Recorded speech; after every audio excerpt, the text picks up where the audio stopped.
Crazy water life, hair life, I've been with midnight through the city. I've been going through some things, trying to get my mind right. Push the bucket to the lip, push that mission to the finish. Gotta get the full control, gotta get my mind right. Hair life, I've been with midnight through the city. I've been going through some things, trying to get my mind right. Push the bucket to the lip, push that mission to the finish. Gotta get the full control, gotta get my mind right. Flashing on these high beams, she won't stay beside me, even if I'm blinded.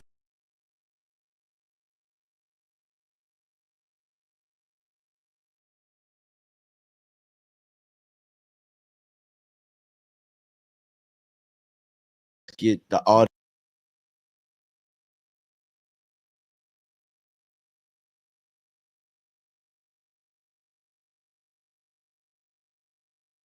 Not sure exactly what's going on today, but man, having some difficulties, man.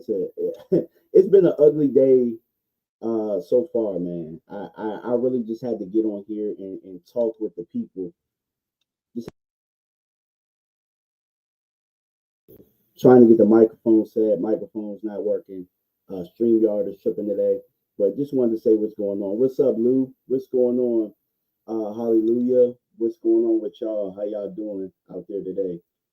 I just wanted to make sure that, it's been a while, so I haven't really gotten, done content And stuff. Like I just been kind of handling stuff at home. Y'all let me know if y'all can hear me. Put some ones in the chat if the microphone is working now. My guy Lou, what's going on, Lou? How you doing, brother? How you doing, bro? How you doing out there? Hey, bro, I might matter of fact, let me see. I think what I'm gonna do is I think I'm gonna send you a link. I'm gonna send you a link on Twitter if you can join, my guy. See if I can send you a link. But there's a couple things that I kind of wanted to talk about, and I definitely want to get Lou's take on it, right? So check your Twitter, Lou. Check your Twitter, bro. And yeah, we could definitely rap a little bit.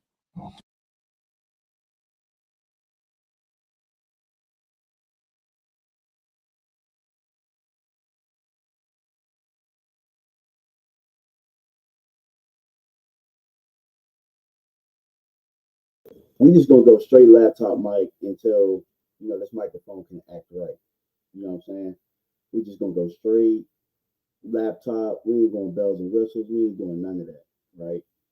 And let me show the communication so y'all can feel like y'all part of everything right now. So a lot has happened since I've gone live. The last time that I've gone live, where you had the blue carpet, You had the premiere of stuff, and I did touch on Emmett's comments the other day. I did touch on Emmett's comments, and if you haven't seen that video, go check that out. But just to give you a sneak peek of what I said, essentially, I just don't think I just don't think that Emmett is in a position right now to where he can make it apples to apples with this young generation of Cowboys to where it was with Jimmy Johnson. I just don't think it's that simple. I do think that a lot of what he said has some merit as far as the guys are going to have to overcome and they're going to have to find the leadership and all that type of stuff. Sounds good. It sounds like it sounds like it came out of a cereal box or it came in your fortune cookie. Unfortunately, it's not that simple. It's definitely not that simple. All right, so I got my guy Lou. What's going on, Lou? What's good? Can you hear How me? you doing out there? How you doing, bro? I'm doing well. Man, you had the mic right. You Bro, right? I don't know what the hell. Look, hey, the devil is working today, bro. The devil is working. It's storming out here. You know what I'm saying? Like, I'm really on here for therapy. I'm really on here for therapy. Facts. My team, unfortunately, is just not doing me any favors. They're not doing us any favors, bro. They're not. I'm gonna ask you a question before we really get into it. Mhm. Are the practice clips doing anything for you right now? You said the practices? Say that again? Are the practice clips doing anything for you right now? Oh hell no. There you go. Your mic is back. Oh no, man. I'm annoyed by this. I really am. That we're just fully I texted you what I'm scared of. Like them protecting it, especially in the running back room. I'm terrified because I think we're gonna have I don't want to say it's gonna be something similar to last year, but like in terms of probably one guy making a roster that shouldn't made the roster last year, and we over here putting all our chips on that one guy that was on the practice squad and Dalvin Cook when you could have had somebody in here that was better. And I feel like that's gonna happen with two guys, with Javonte Williams and Miles Sanders. And I know people are like, oh, Lou, you being negative. It's like we're not seeing them. We're not seeing them guys. Like we need to see these guys. So yeah, I agree. Bro, you know me, bro. You already know how I felt about this running back room. I'm to the point now where I'm just gonna allow it to happen the way it's supposed to happen. People are gonna complain. You know what I'm saying? They're gonna, oh, we should have done this, we should have done that. And it's just like, hey, I tried to tell y'all. I bookmarked a lot of things. I bookmarked, like, there are a lot of fans that think that Javonte Williams is the answer. There are a lot of fans that think that Miles Sanders is the answer. There's a lot of fans out there who think that Blue is the answer. And there are a couple fans out there right now that think Malik Davis is the answer. But in actuality, really what I saw out of the live action was that we should have done better in the running back room. We didn't try. We didn't try. No matter how bad you want to say it, we unfortunately, bro, people just gotta learn. People just gotta learn. And you would think that like hard head make a soft ass, but right. It's that's why the best medicine is always pain. Pain is always the best teacher.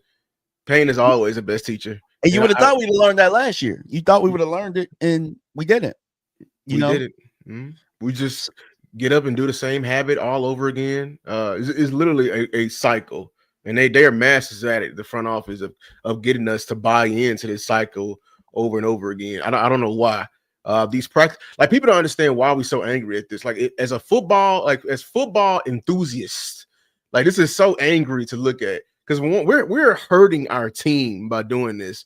Like, you saw it already. Okay, our receivers been whooping up on our corners.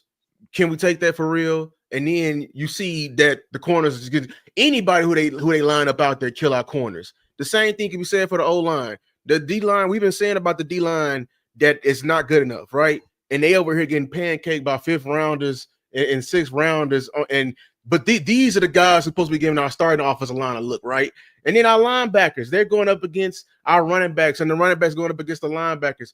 Look, man, everyone keeps saying iron sharpens iron, but dog, if you sharpen an iron with a piece of rubber stick, You ain't getting sharper. Yeah, bro. And I know that there's a lot of fans out there that are really enamored with Phil Mafia right now. Like they saw some things in the live action, and I said to myself, I had the wide eyes too when I saw him out there. And then when I went back and looked, I was like, was I really getting excited about 2 to 3 yard carries that was carried out wide? And like, did I really just overhype it because we didn't have too much going offensively and everything looked ugly? So something regular, like something that was regularly executed, did it look good because we just ran the ball and we didn't? So I had to really think about it. And I'm just like, I think we've been painted a picture of this team that we're just simply not. We're not a tough football team. We're not. We're not going to be a tough football team. Unfortunately, that ship has sailed. Mm-hmm. And part of it is something you saw today where Marquise Bell just did a simple thud up, but because Mingo can't stay on his feet, now he kicked out a DB. He made the DB coach kick him out because he making the offense look soft like they are. Right. He making them look soft. Like he made us run. He made them run. I think it was a couple weeks ago for fighting. They go out against the Rams, get their ass kicked in 2 live action situations where it just looked like the Rams were punching us in the mouth. Mm-hmm. And we get that today. And I just have to ask myself, or I'll ask you, am I jumping the gun and saying that this is a soft football team and it's not going to get any tougher? No, you reading a hunch because it's like we already know the forces that's we're dealing with here, and that everybody else don't deal with. It's like he wants us to go hard, but he telling us to stop. Like it's like we're playing red light, green light without emotions in football, and you can't do that. If you want me to go and you want me to turn the switch on, we got to turn it on all the way. You can't keep telling me to turn it on, turn it off, turn it on, turn it off. What you're gonna do is confuse your guy. That's why we'll go into the scrimmage. We looking confused. We don't know if we should be thudding up rather than we going against somebody who in the Rams who've been doing this for years. They got a culture, they got all the stuff we need, and then they're already turned on. They ain't confused, so they're gonna come and just come hit you in the mouth. They'll come be dirty because the coach let them be dirty all in practice.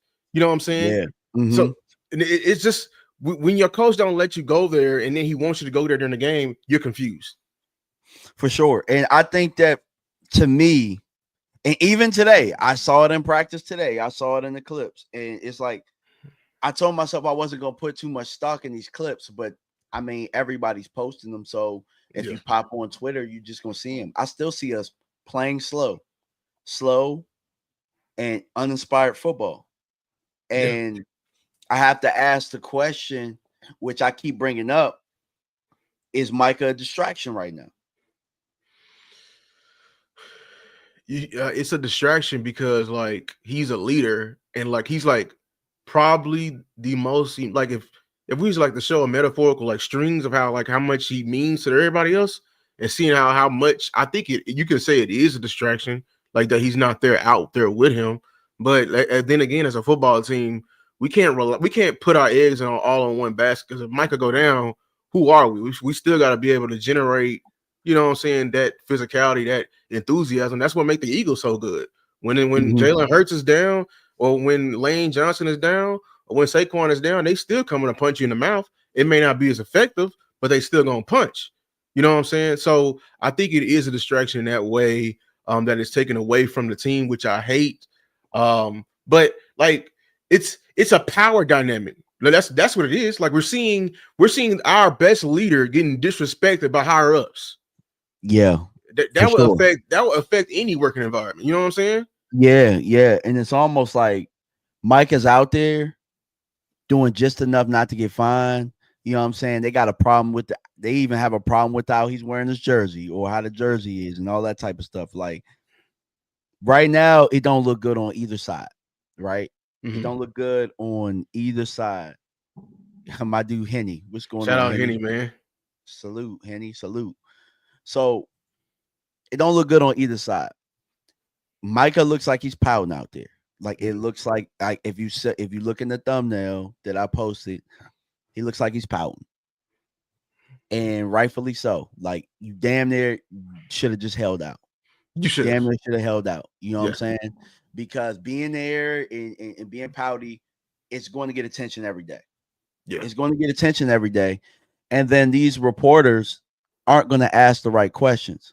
They're going to kind of beat around it. And it's, hey, have negotiations or talks, have talks still occurred and stuff like that. And then the questions are going to be to where Jerry can spike it home and say something more disrespectful or more dismissive, when in actuality, no comment works just fine. Or we're working on some things. You know, we don't have anything new for you. You know what I'm saying? We don't have anything new for you. No comment. Like, I mean, bro, we literally watched this team put more energy, right? This is why I'm with your owner. Your owner can't be your GM, dog. Your owner cannot be your GM. If this was him as the owner, they had the blue carpet thing and all that type of stuff, and we had somebody else GM in this football team, have at it, sir. Have at it. You know what I'm saying? Like, that's your legacy, and that's what you're most known for. That's when you were at your peak. Have at it. But at the same time, we got Tyler Smith's contract that need to be done. Deron Bland got a situation. Micah got a situation. We have a lot of holes on this team. The last time your team stepped on the field, it looked soft. It looked lost. You got a new head coach out there. As a fan, right? I don't want to see my GM not doing football related things. Right. I mean, I feel for Micah. Like, he got a good heart. This is what pisses me off about it. Like, he's a good dude at the end of the day. But he was naive. At the end, like, keep it a minute, he was just naive. Like, the way I could say it is when my mama bought me my first car, and she was like, "Hey, when we go to this dealership, don't make no expressions, don't make no sudden movements, don't let them know how you feel and everything like that. We may get almost to a deal, and I may walk out, and when I walk out, you get up and you walk out, and we're gonna go to the next dealership." But me being naive, the first thing all I'm thinking about is me getting the car. You know what I'm saying? Like, I don't care how we get it, but if I make a sudden move, she gonna smack me when we get back in the car. But it's like, you can't do that because we're giving leverage to the seller, and that's Micah right here in the situation, because all he wants to do is do his job, play the sport that he loved, that he's been playing all this time.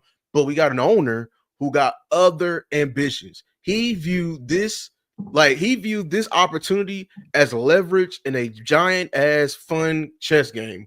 Like, the reason why he probably ain't called Micah back because he's on the phone with fucking Netflix. You know what I'm saying? Like, he's on the phone with HBO. He's worried about other things, and he's like, man, he probably got all his dialogue what he gonna say for the rest all the way up to week 1. Because this is a giant game to him, and this all it is a leverage, and that I hate it. Like, I despise it every day I get. I'm glad Denzel went up there and said it, because it's like they just be playing around, like he said, because everyone's in the Joneses' pocket, even the media, which is annoying. Yeah, unfortunately. Yeah, I'm glad Denzel said it the way he did too. And here's the thing about Denzel saying it. Hell, Jerry gonna do to him? How you gonna check Denzel? Right. If we're being 100, Denzel makes more money for people than Jerry does. You get my point? Right. Like, Denzel can go out and have smash hit after smash hit in the box office, and it's gonna carry the leverage. So when a guy like Denzel says that, it's like he's not bought. He could be bought, but in this situation, this is just him being a fan, and this is somebody that's been out to camp, took his son out there and all that type of stuff. And I felt him when he said it. The thing is, you shouldn't feel that way about your GM. You could feel that way about your owner, but that's the guy that's making the football decisions. And I don't know how they do this in the next CBA, but I don't think your owner and GM should be the same person, or it could be the same person. The issue is it's only one team, so it's targeting the Cowboys specifically, but in actuality, like, and how he's handling the negotiations, the ways that he does, it can't be healthy for the CBA. Can't be healthy for players.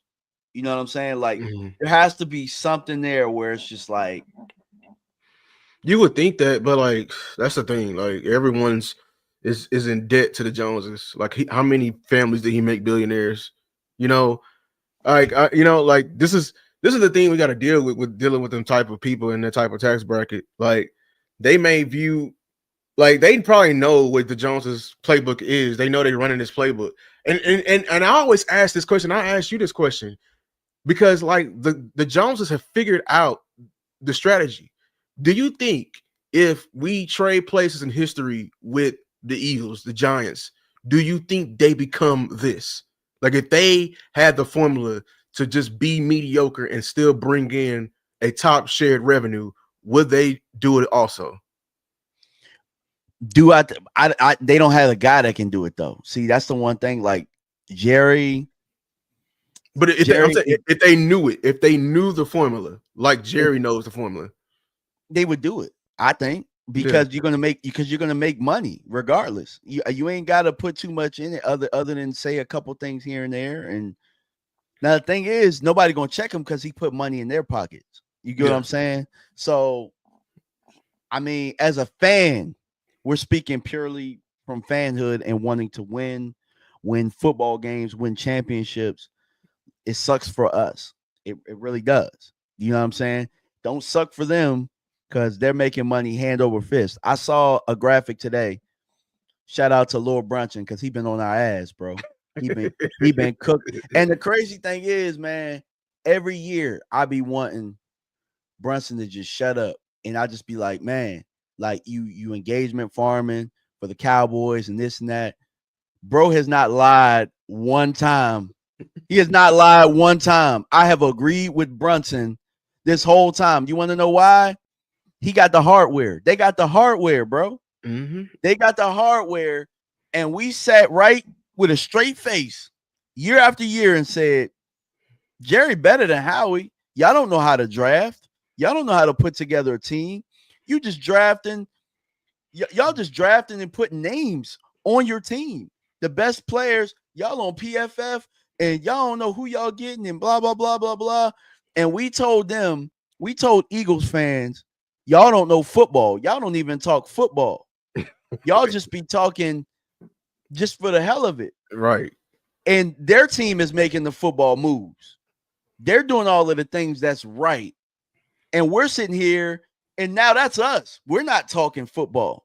We can't talk football. We got to talk how our owner is disrespectful to our players, who happens to be the GM that makes the football decisions. Right. We got to talk about a stupid ass documentary that's been flipped 8 different ways. We got to sit here and talk. Like, bro, what am I going to learn about this documentary that I didn't already know? They squeeze in that orange is gone. Coughing. It ain't got no more juice. They squeezing that orange so they can't get no more. Like, you right. How many times you gonna tell the same damn story over and over again? Yeah, that's like, it's like Netflix coming out with another story about the Bulls and their dynasty. Like, all right, bro, ESPN already did it. They killed it. They murdered it. Right. Bro, we didn't watch the Herschel Walker trade. We didn't watch the Great Wall of Dallas. I'm sure there's NFL films that did some stuff. Like, bro, I'm not learning anything different. How about this? What are you doing now? What are you doing now that's documentary worthy? These Bamas was on All Access with Earl Spence talking the same shit when he got his ass whooped by Terrence Crawford. It's like he's frozen in time in that era. I don't know what it is. Yeah, I'm not watching either. Shout out VI Cowboy. I'm not watching either. Yeah, matter of fact, let me hold that up there for a while. I'm not watching it either, bro. I'm not watching it either, bro. I don't care. And I get it. People are gonna watch it. Millions of people are gonna watch it. It's gonna make a lot of money. And I get it. Rightfully so. It's gonna make a lot of money. It's been marketed great. The timing in which Mike and I getting paid, I mean, I kind of think it's a coincidence in itself. Because on the red carpet, they're gonna ask all of those questions. And it's like you draw that out. That to me, that's the priority. And a priority of some shit that happened 30 years ago. Like we already knew, bro. Like, what are we doing now? Those are my questions. When is somebody gonna ask those questions, bro? Like, when is somebody gonna ask those questions? I'll tell you one person who been on their ass. He get the opportunity to ask questions, but he been cooking them. Clarence Hill, Pop, has been on their ass lately, and he been right. Like, we got time to sit on the blue carpet, but we ain't got time to call Micah's agent. We ain't got time to call Trayvon in the office and let's bygones be bygones. We ain't got time to talk to Tyler Smith's people. We got time to dress up and shit though. We got time to reminisce with the old guys that come back every damn year. We got time for that.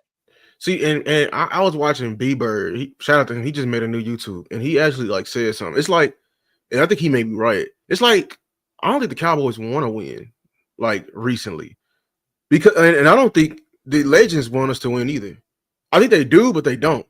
Because the moment we win, and shout out to B-Bird, because it's right. The moment we win, we stop talking about the 90s. It's dead. Yeah. If we was to win tomorrow, we don't care what happened in that dynasty era.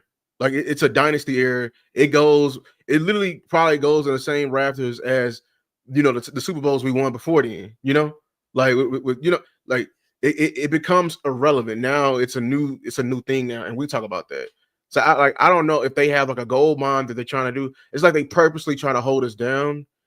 This is conspiracy theory talk, but the way they move and act, because the way I like what you said with Emmett. It's like everyone there ignores the giant elephant in the room whenever they're around it, just to be there. They ignore it. They purposely ignore it. Like how you were saying, Emmett, it's everyone. I was just seeing the Eagles creator too. He was like, bro, it's on the players. Ignoring the fact that there's this front office constantly works to counteract what's going on. Constantly counteracts, does actually everything in their power to counteract. Change something small as changing the music when they're trying to vibe out. People think, oh, it's just changing the music. That's a power move like that, man. That's siphoning him. In the game, the preseason, the way they were moving, it's like they probably made the move and sent the slip to Shadi about the change probably 15 minutes before the game. And it probably stunned the entire team because it seemed like a very drastic move. It wasn't a move that was probably planned out. We're forgetting everything that's happening that they do to counteract, that they'll do. Man, B Savage, who got this Giants emblem, probably a Giants fan, but appreciate you. Don't let Washington get a ring in the future. Bro, they're close. They're close. And I thought that they were going to fall off this year. I'm going to actually talk some Commanders this year, actually, too. Me and Rio are going to do some work. I think we're going to probably do a Friday show together. But Washington ain't playing, bro.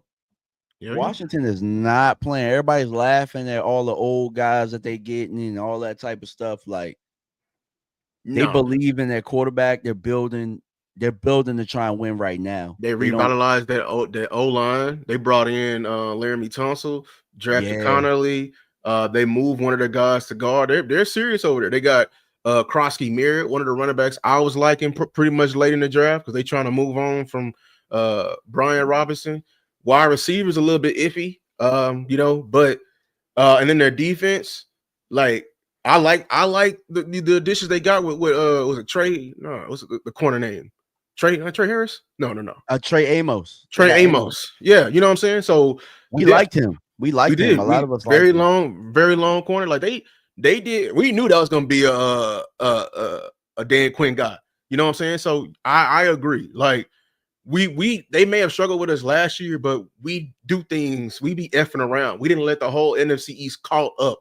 I still never forget that when we had our foot on everybody. We ain't gonna beat them without Micah because Micah was the factor in those games that we played. I don't know if we're gonna beat the Giants without Micah. I'm gonna be honest with you. Yeah, I agree. I don't think people understand how bad we looked without Micah last year. Yeah, I want to say we got our asses like whooped in all them games. We got gashed because like we didn't have a constant pressure. We didn't have somebody like when Micah's on the field, all eyes are on Micah. Like they set protections off Micah. They set the passing their passing attack off Micah. And people are acting like, oh, he gotta trade him. Trade him for what? I don't want to hear no trades. We have never seen a player like this ever in the Cowboys history. Ever. I'm saying it now. Like as far as talent, as far as commanding, as far as literally being a definite best player in the damn league, never seen anybody like that before. But you want to trade him and we playing around with him? For what? Yeah, shout out to Mama Lou. Shout out to Mama Lou. Yeah. Hey, wherever my dogs show up, Mama Lou. Hey, is your mom like Jaden Daniels' mom? She your handler and everything? Hey, that's what's up. That's what's up. Yeah. Football, hey. Cowboy. That's where I got my Cowboys fandom from. So yeah. Yeah, man. Look, unfortunately, my fandom came from Emmitt Smith. Like all of my people is Commanders fans. And I'm sitting here and I'm telling y'all, man, I am telling y'all. It was torture here, bro. It was torture when they beat Detroit and they beat them the way that they beat them. Because look, I was talking trash. I was like, y'all ain't gonna beat Tampa. Oh, okay, y'all better worry about next week. And when they beat Detroit the way that they beat Detroit, I was like, oh my God. Man, the way Detroit threw that game, I'm like, bro, I wish we would. It seems like when we are not in the playoffs, we don't handle our business the first round. Everybody who move on to the second round, it just be some like 5 fumbles in a game. I wish we can get that, you know what I'm saying? But like you were saying with Emmitt, I don't know. Like when were the Joneses? We gotta let the Joneses know one day we didn't fall in love with y'all when it came to the team. Hey, Tuck said it, bro. We didn't fall in. This was America's team before Jerry bought this team. That's a quote. Like we been had the mantra. So you over here, and that's how I know you ain't serious, and you constantly want to squeeze out that juice and act like it's yours. Because even when it was winning, you was over here planning out the Netflix special in 2025. That's what you was thinking about. You know what I'm saying? Like we fell in love with the star. You know what I'm saying? I don't care about AT&T Stadium. I never even went. My stadium is the one they tore down in Irving. God damn it. You know what I'm saying? Like this it's the fandom run that deep. It runs that deep. Yeah. Facts, bro. So it's annoying that they always want to get in the way. You know, and it's, oh, it's me. It's me, man. Move the hell out the way so I can see the star. Facts, bro. Here's the crazy thing, right? And I know that there's been a big rift between AOC, J Tuck, and the community and stuff like that. But I know that AOC says something along like where nobody's bigger than the star. I think that's something he says. And look, that applies to Jerry. Exactly. That's the thing. That applies to you, sir. People was don't here before you got here. Exactly. See, Jerry think he is a star. And that's the thing for me where I'm like, okay, we call our guys divas. You know what I'm saying? We're so quick. Our fans are so quick to call people divas. What's more diva than having a blue carpet special about some shit you did 30 years ago when your team right now needs some football action, has needed some football action for months. We just finished. We were 7-10, right? And this is another thing. That I want to point out. Brunson was talking bad about how us Cowboy fans felt about CD and Micah being 35 and 36 on the top 100. To me, I didn't feel a way about it. We finished 7-10, y'all. We were not a good football team last year. And right now, as it looks, we don't look like a good football team. So we worried about the wrong stuff. Guess what? I think that they were way higher last year. I want to say, was Micah a top 10 player last year? I stopped paying attention to that. Like I used to when they used to run the specials. That like it used to be an event to watch it, but like they be playing around with the rankings now. But I think he was because he played the full season. If he played the full season, he's guaranteed. How did that help us? We were 7-10 last year. And that's what we're trying to get to people. And that's what we're trying to explain to our haters. People think, how y'all not winning? We be having you be having Pro Bowls and stars and at every position. How are you not winning? We're not a conducive football team. There's other things you need and on top of players. See, Jerry and them, they love the players. Probably why they draft and they value certain position groups and money the way they do.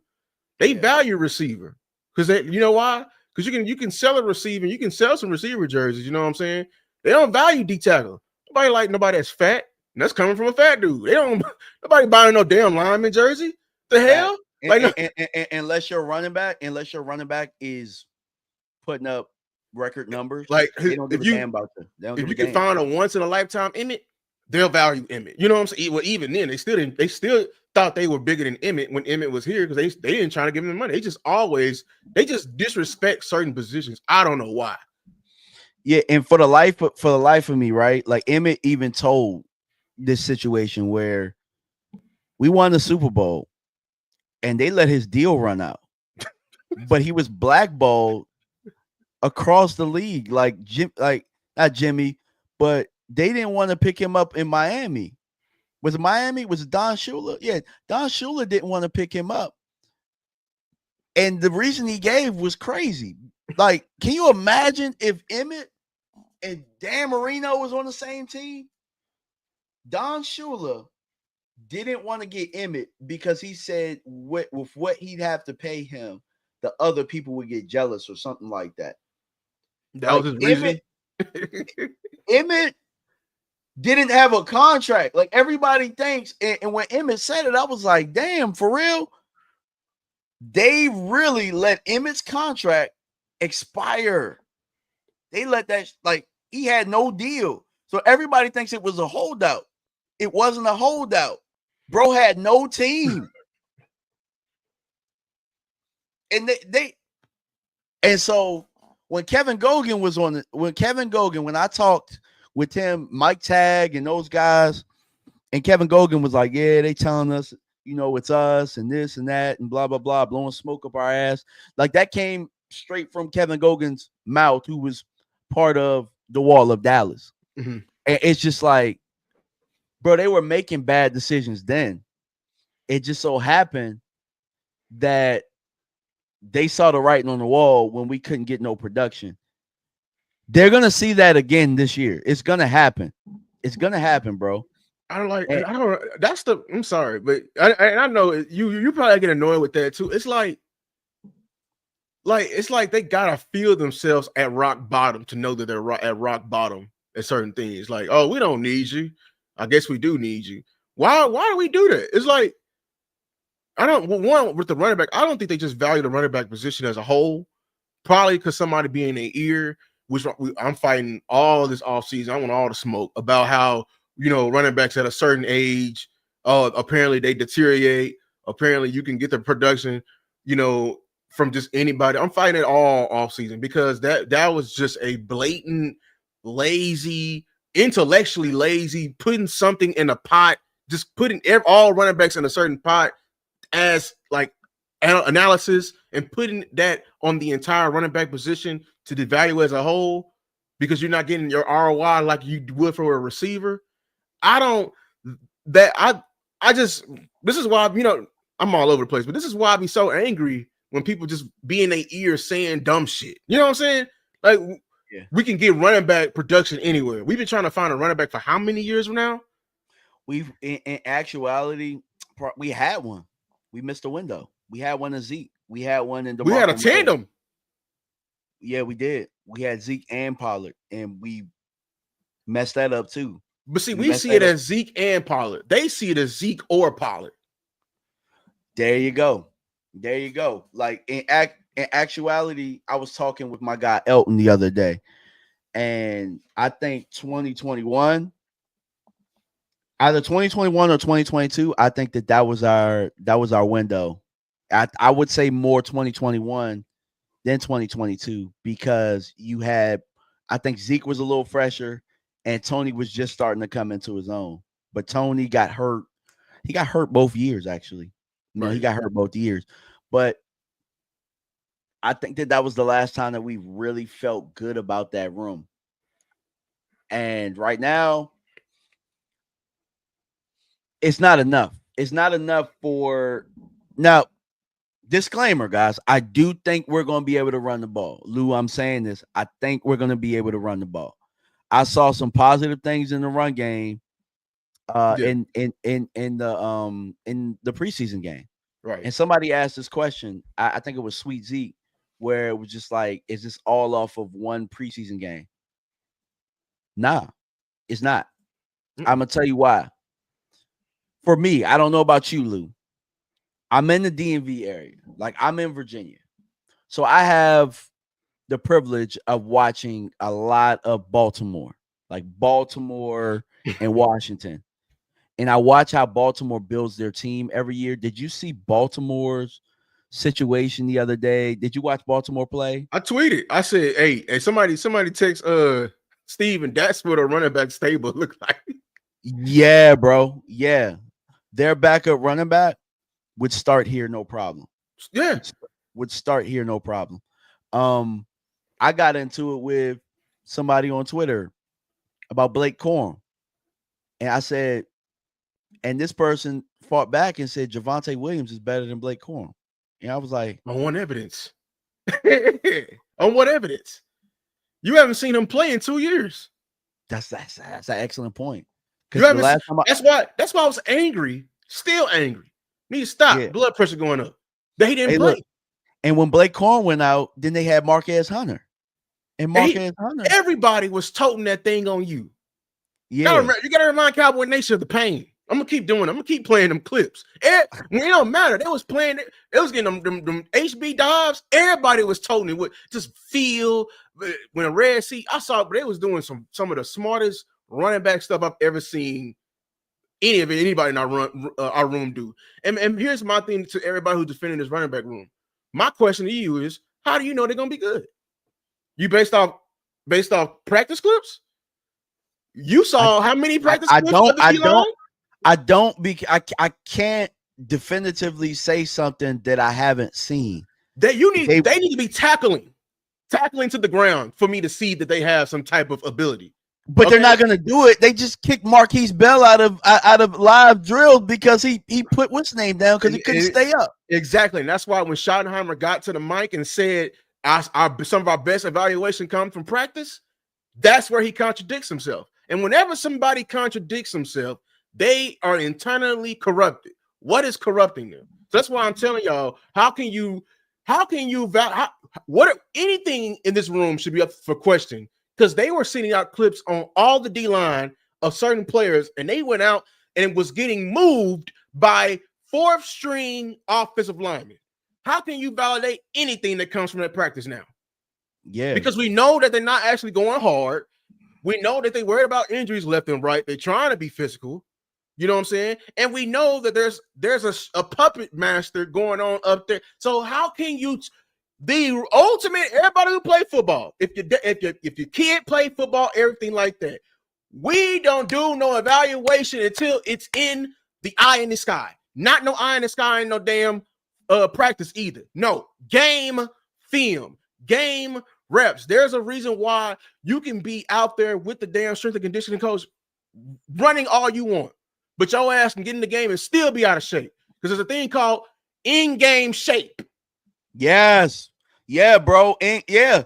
Game speed is a thing, bro. Game speed is a thing. When you're so this is the thing. Your adrenaline ain't turned on at practice because you know the extent where the play is going to end. We know we're thudding. We know we're going to this point, and we know when the game ends. When you're in a fight, see, everybody think they can fight until they get in a fight. Yeah. It changes when the stakes are changed. That's the true you. That's when I can evaluate you. So as far as I'm concerned, Javonte Williams, in my opinion, is behind Malik Davis. Why? Because I ain't seen him. He's That behind. part. He's behind a Deuce Vaughn. We didn't Why? see Zeke last year, and Zeke should have gotten some reps. We didn't see Dalvin Cook last year. Where did that get us? How many times are y'all gonna keep doing the same stuff over and over again? Because the game is much faster than that patty cake practice y'all like. And I need a baseline because you're going up against backups. I need yeah. So this is the thing y'all fail to be going. We're going against backups. If y'all see Toei, that's why I'm pushing. I already got a video in the chamber now. Toei and Winfrey was getting moved by backups. What about when you're going against somebody else? So hungry, bro. I pointed it out. I was just like, man, look how much faster they playing than us right now. The like, backups are going hungrier than you. Yeah, but look, I told my son this morning. I stand by this. It don't matter if it's my blood or not. I don't care. It could be myself. I'm gonna say it. Don't get mad. Make plays. Don't get mad. Don't be mad. Don't be in your feelings. Make plays, bro. Make a play. And so if there are people, look, there's 173 people here watching. Also hit that like button, y'all. Hit that like button to let everybody know you're watching on Twitter or whatever. Appreciate y'all. But dog, don't get mad. Make plays. I might even put that on a hat, bro. I might put that on a hat. You got it. Big time players make big time plays in big time situations. You got to have short memory. You want to go out there and you want to prove your worth, man. For me, man, when it's time to sit and get up to the linebacker, kill the linebacker. Kill his ass. If you want to get noticed, that's the only way you're gonna be able to talk to your coach. Yeah. I'm gonna be real with y'all. Y'all talking to a player, and y'all know I played D1. When I played football, I never won any awards in my life. I ain't never won all state, never been all district, never made no all-star team, anything like that. But guess what? When it was time to move on to the next level, whether it was middle school to high school, whether it was high school to D1, Lou gonna be on the damn field. Damn, I like it. So you tell me how I did that shit. I'm gonna tell you how you did it. You took practice like it was your game. Yes. And when it was my game, I didn't take that shit for granted. Yeah, because you was already playing at that speed. Coach ain't gonna talk to me. Coach, he's showing the depth chart. You want to make coach move that depth chart? Do it in the game. Because that's when he can trust you. It's ironic you say that, bro, because I was a walk-on. I was a walk-on at Howard. I wasn't a scholarship kid. Should have been a scholarship kid. But I'm about to tell you something, and it should tell you about how serious I was about the game. And I have ex-teammates that can vouch for me. Bro, I started kick return. I got reps in the game as a walk-on, bro. Right. There were about 4 or 5 scholarship running backs in front of me, dog. Full scholarship running backs in front of me. And I got an opportunity to play. Like, I have clips out there, guys. Like if you Google me, I ain't gonna tell y'all my government, but if you know who it is, but like I'm saying, in order to do that, I had to, like, in practice, do amazing things. And I had to keep doing it, and injuries will pop up. And when I get my reps, I had to, in practice, there were some guys that made NFL teams that if I'm lined up in the slot as a running back, like I'm going to win. You know what I'm saying? Like, I'm going to win. Right. Like, we talking about, I was a scat back, but I'm gonna tell you, I can run routes. In college, I never lost a one-on-one. Right. Never. Right. Never. Linebacker, DB, never. It's just not happening. If you get me in space, like, it's just not gonna happen. I'll beat somebody's ass in space right now, and I'm old, and I'm fat, and I'm out of shape. Mentality. It's a mentality. Like, yeah, I was on scholarship at UAPB, and I transferred to Sam Houston as a walk-on, and they was in the, this is right before NIL, so they were starting to bring in. We had a guy from Ohio State, you know what I'm saying, getting reps with me. This is who I'm battling, people who are already there. Dog, when it was time for me to go one-on-one with my rep, I'm winning that rep. You know what I'm saying? I'm winning that rep. When it was time for me to get reps and inside run, and it's time for me to pull, I'm going to do my technique on film, and I'm gonna get up there and I'm gonna fold the damn linebacker or the defensive end because I gotta do what I gotta do to move up the spots. If you want the spot that bad, you gotta be perfect. You gotta practice perfection. That's why we were so big when Shotty was speaking. See, Shotty was coming in with them trigger words. He had the motion for all the fantasy people, but he was saying competition. He was speaking to us, people who were actual walk-ons, because we know when competition truly prevails, that brings the best out of your players. See, a typical coach that has predetermined outcomes. If the Joneses were over at University of Arkansas, them scholarship players ahead of you in today's college, they'll be on the field out there fumbling the damn ball and shit. And everybody in Arkansas, what? Sweet pig, he sucked. Not knowing, no one knows about the walk-on who can do everything but better and actually contribute to this team. That's why we were mad when we found about the predetermined outcomes, because we know what competition would do to this team. But with that being said, bro, this is the NFL, and we got too many damn walk-ons. We got too many damn walk-ons. And all that really meant for me is the fact that I'm getting snaps over scholarship kids means they needed to either give me a scholarship or y'all needed to recruit better. Yes. And that's what I'm saying about Dallas. We got too many hopefuls. We got too many underdogs. Too many underdogs, bro. And from a sales tactic, it works. Like, you know, love my guy. Like, and this ain't no shot at him or anything like that. This is not a shot because I wish that I had the opportunity. But like one of the fan favorites that we all love and we all respect is Jesse Holly's situation. 4th and 1, you know, the reality TV show. And I think that Dallas saw that, and I think that that's a story that they sell over and over and over. And it's like 4 to 5 to 6 of them at one time. And it's like nobody else is doing that. Nobody else is having so many of these. Oh, well, he worked and he got it out the mud, and you know, the hard knocks storyline. Yep. Exactly. And it's just like you can't help but wonder, like, all right, are they just really good at doing that and going to go find these NFL walk-ons? Or is what you're getting just actual like trash? You're squeezing. See, that's what I'm saying.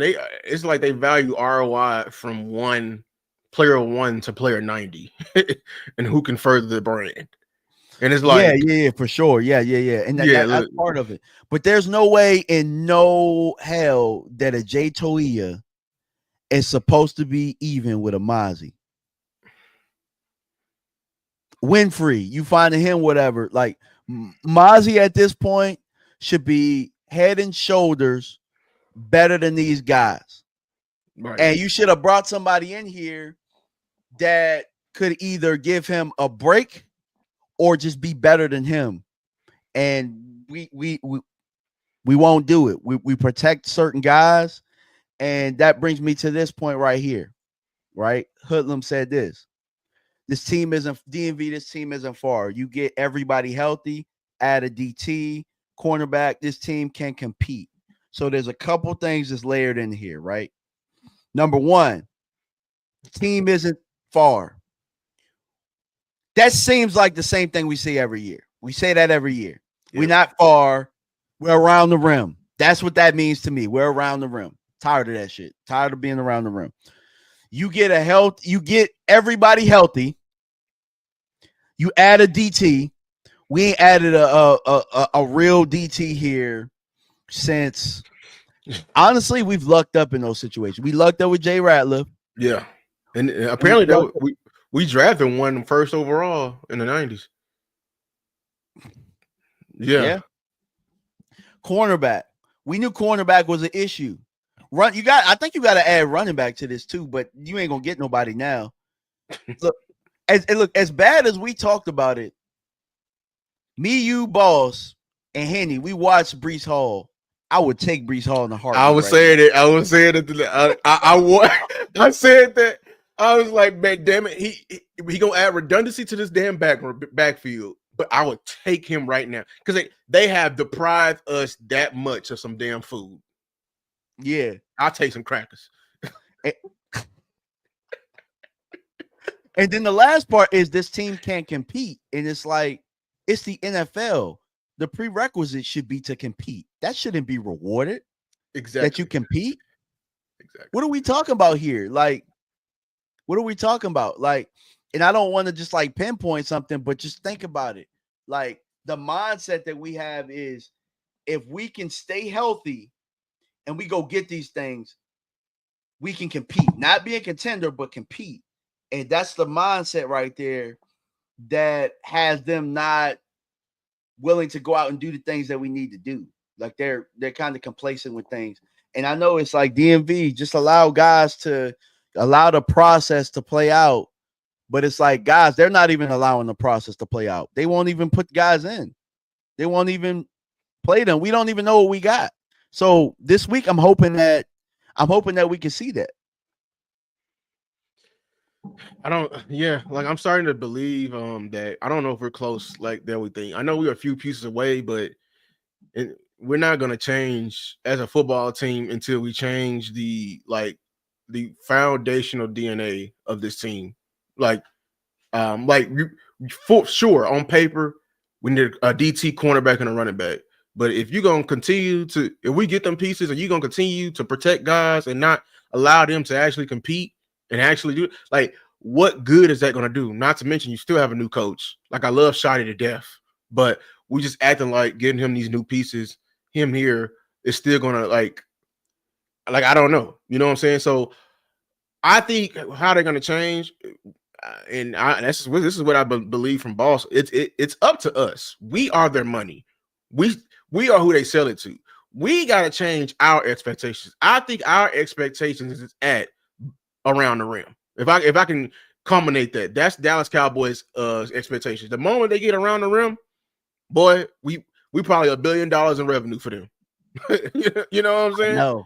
I know. If we can get the casual fans to buy in to change from around the rim to Super Bowl contender as team. We expect the bare minimum because that's what the Philadelphia Eagles do. It's like, okay, yeah, we got AJ, yeah, we got Saquon, yeah, we got Jalen Hurts, yeah, we got the best offensive line and the best offensive line coach. But guess what? Get Kylie Ringo up out of there, or we ain't gonna be there. You know what I'm saying? Yep. Like that's the expectation you hold to that, and the greater the expectations, the greater the coach, because we want more out of you. So until we get to that point, because you can see, and everyone was like, when we was pushing online, y'all content creators really think y'all be actually pushing stuff to the Joneses and everything like that. It's like, dog, no, we're trying to get you to buy into this one solidified voice, and you don't know basic supply and demand. So let me take you back to school to understand that we the customer have rule over every business in America, whether you like it or not. If we went into the store and Costco and told them to sell sweet potato pie from damn Gladys Knight, if they don't get sweet potato pie from Gladys Knight, they don't get no damn business. It's the same thing with the Dallas Cowboys. It's just, we should have been put our foot down with them early on. Like, no, Jerry, you better go get back Jimmy, or you ain't gonna see a damn Cowboy fan ever again. But it's like, no, like the casual Cowboy fan, I call them the drunk Cowboy fans. They go there to get drunk. Woo, a star. Woo, footballs in the air. We're passing the ball, playing throwback tackle. I am good. Running the ball, man, get that out of here. That's boring. You know what I'm saying? Playing, if we ain't getting sacks, we ain't playing defense. That's boring. You know what I'm saying? Hey, dog, you speaking, dog. I swear. Because that's everybody this is why it annoys me as a football enthusiast. When somebody come out there, we have gotten defensive tackles. Mozzie ain't getting sacks, immediately turn off. You don't know football. Why we didn't get Mozzie to get snacks? That's not the only way to play defense. And then it's the same people be like, Mike is overrated. He don't get sacks in the playoffs. You dumbass. It's football and it's the playoffs and they're trying to win. Why would they sit back and let your ass come after me? The whole point of football is to make you play left-handed. I'm trying to win. That's the difference between you and me. You cheer for a team that is happy for being mediocre and they make billions of dollars, and you're happy. While the Eagles, they're looking like, okay, hey, listen, Sirianni, you got 5 pass plays, or we gonna walk out that bitch because we know what's gonna cripple the Cowboys right now. Run the goddamn ball. I have a question for you, bro, because you said something earlier, and David Scott asked this question, and I thought that it was a great question with what you said. Said, do you guys think Dallas needs new scouts? New scouts? Oh my god! I think so. Can I pick the scouts? If I can pick the scouts, sure. I don't want the Joneses to pick the scouts. I'm over Will McClay. I am too. I'm over Will McClay. I think he's too corrupted by them. That's why I'm so like. This is why I'm so like professionally brash on Twitter. I'm shooting down every little idea that can make its way to that star oval room in Cowboy Land, because you don't understand it. And this is Stephen Jones. He'll take one little idea, and if it can make him more money by spending less money, he'll turn that small idea to a law. We're seeing it right now with defensive tackle. That's why everyone's blaming Eberflus in the scheme. No, it's not a coincidence that everybody who comes here changes their whole philosophy. Coaches coach their scheme for their entire life. If they was coaching the University of Texas and if they were coaching little old bum they know rule, the ingredients. They know the ingredients. That's their thing. If I make my spaghetti a certain way, go give me the ingredients. If you go give me Alfredo sauce instead of marinara and asking me for spaghetti, I'm going to give you spaghetti with Alfredo sauce. And you're going to be like, well, that's not it. What did you give spaghetti? Me? It's white spaghetti. And I think that's what's happening with Eberflus. Eberflus has a scheme that he did in Chicago and Indianapolis. So, and I think that's why I want to change. Like, you know what I'm saying? That's what's been happening. We're too corrupted when how we get things. You know what I'm saying? Like how we scout. We don't scout traditionally. You know what I'm saying? So the little idea I was talking about, I think the defensive tackles and these 3 techs, I think it came directly from Rod Marinelli, because that's what Rod Marinelli loves. And that's the story that can sell us to the average drunk Cowboys fan. Oh, Eberflus is he's a disciple of Rod Marinelli. Spoiler alert, just because somebody brought you in for a job and he was teaching you your scheme, don't mean you take his scheme and now that's your law. No, you take your scheme and you build upon it. And that's what Eberflus did. Grover Stewart, Andrew Billings. That's not what Rod Marinelli does. Running backs, I believe if somebody in a room told him about the running back. We all know the entire league bit into that running back logic. But Steven sees it cheap. He ain't gonna never change for that. You know what I'm saying? Wide receiver, I don't think they're gonna ever get cheap at wide receiver, because that's one of the main positions they can actually make money back from. And offensive line. The offensive line, if they spend more money on offensive line, it gives them, it self-righteously makes them, okay, I can spend less money at running back. Yeah, we're about to throw the ball because that's where the money's going. And they don't look at it like that's just where the market is. So you do what's best for your team. They're like, we're spending the money, so that's what we need to do. Exactly. And that's why we gotta do, y'all, everyone who's here, we gotta help shoot down bad ideas. You gotta squash it like a bud. You gotta squash it like a bud. Squash it with facts. They don't believe in running back. Running back is not valued. Show them LaDainian Thomas some film. Show them some damn Adrian Peterson film, and show them how he took the bum ass organization, from zero to nothing. You got to remind them of that.